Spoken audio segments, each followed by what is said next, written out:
Hey there guys, now Templar here. Now today I'm going to be talking to you guys about the, two forgotten major Axis allies. Now you guys might ask, well wait, what do you mean by that?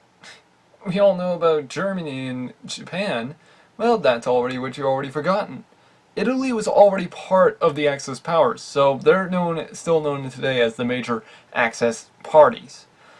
But pretty much the reason I'm pretty much talking about this is because I got inspired by reading a book from David Miller of the Axis powers. Now, the cover is long since decayed, but as you guys tell, it technically talks about the foot soldiers and such. Let me try to get that good view for you guys.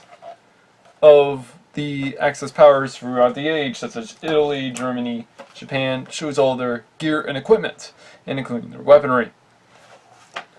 Now, besides talking about their not talking about their weaponry, but what I am going to talk about is of who was actually the allies that were actually pretty much major. Well, we all know that pretty much in history, Japan, Germany, and Italy didn't just go out all at once. In fact, Germany was actually known to actually have major allies, other than with Japan and Italy, who pretty much didn't actually have that much allies.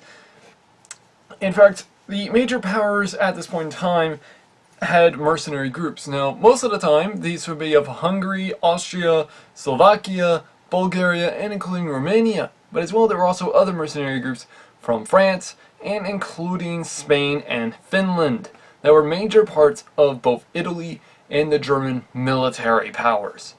Japan, on the other hand, got most of its, mercenaries from either Korea, China, or including Vietnam. And these were most of the time types of groups of people that pretty much the Japanese invaded and forced the civilians to fight for their army. So, pretty much I wouldn't consider those people allies. But the two type of groups that were actually forgotten from the time of the so-called empire, these were two former empires, actually. In fact, these were actually both before World War I, and including these type of kingdoms, were both destroyed because of World War I, and one of them, though, was mostly destroyed by the British Empire. Now, this first country I'm going to talk to you about, which you guys might all know about, it's the Ottoman Empire. Now, you guys might ask, wait, what? The Ottoman Empire is part of the Axis powers? Well, not entirely. Because, see, the reason it was not known as a major Axis power at the time was pretty much because we never fought there in, the former Ottoman Empire. But pretty much when we look at it, we might think, well, they were funding them and they were sending them troops, so they had to be part of the major Axis power. In fact, through this point in time, the Ottoman, national leader was actually somewhere else. In fact, a lot of people even stated he might have actually been sent to Iran. Or even further off, he might have actually been hiding around in the hold ruins of, Constantinople. Or, as a lot of people call it today, as Istanbul. Now, even in Turkey today, even many people still believe that he might actually, even his descendants actually probably, might still be in Turkey instead of Iran. Which, that part I can probably believe. But now, when we look at this though, why would the Ottomans want to get back at the, Allied powers, even though they already lost? Well, that's the thing. You want to get revenge. Kind of like the same thing when it came to Germany when they fought against the French. Or including with many famous people in history, because a lot of people say the Chinese and Koreans really don't like the Japanese. I think you guys all know that part. Especially with the Manchuria problem.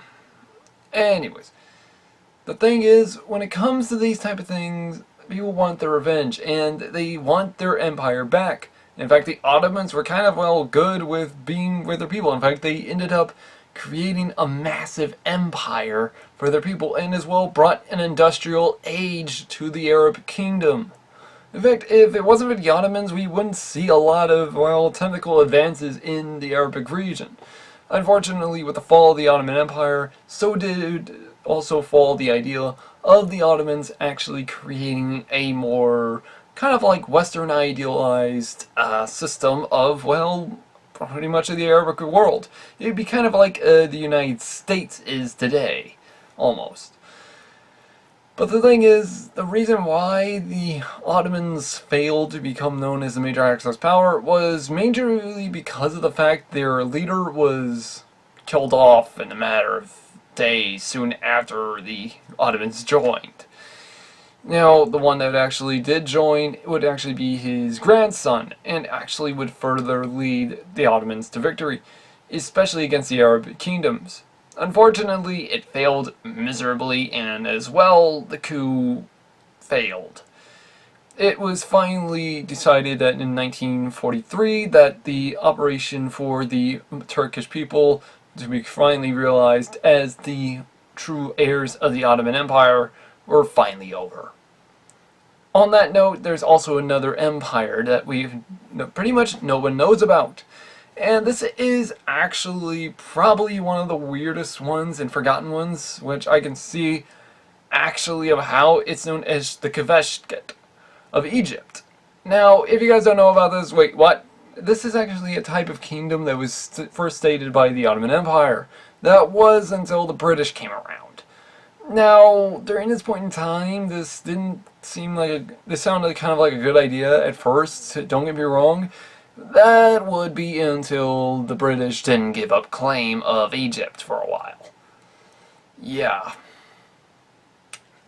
Now, this was actually kind of weird, because at first the Egyptians were actually aligning themselves with the British due to the fact they kind of pretty much, well, helped them fight back against the Ottomans. But that's the thing. Soon after the World War I ends, well, guess what happens? It doesn't work. In fact, the British ended up putting their claim on the Arabic territory, and in doing so, many people in the Kadash Kingdom ended up, well, hating the English. Which, if you guys kind of think about it, kind of makes sense. Now, though, that's the thing. Many people probably don't know this, in fact, but due to this history part, many people don't realize that the Kadash Kingdom, which... Also, excuse me for actually pronouncing it this way, because trying to pronounce it is kind of difficult in different regions, so you get the point. Anyways, the Kashgash, as you can tell, the Kashgash Kingdom of Egypt, it pretty much decided to hate the English, and during World War II, they saw a chance at redemption, and fought back against the British, which...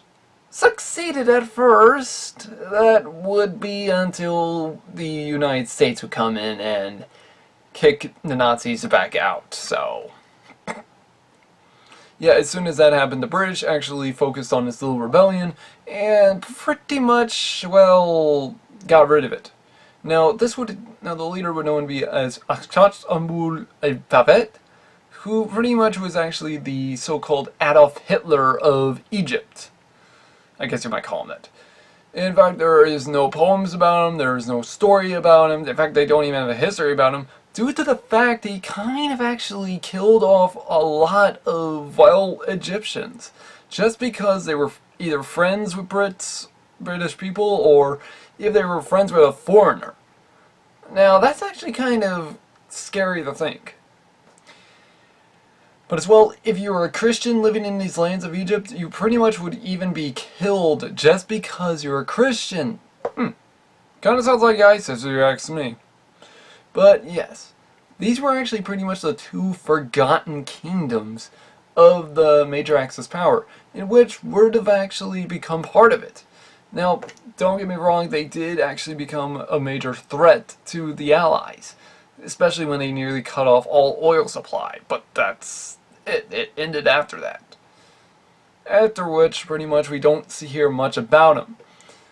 But as well, if you guys want to know more about them, either one of the kingdoms, let me know. I'll try my best to look up more information about it, because I had to look up a lot into this. Anyways, guys, hope you have a good day, and always remember to keep your swords unsheathed. Thank you.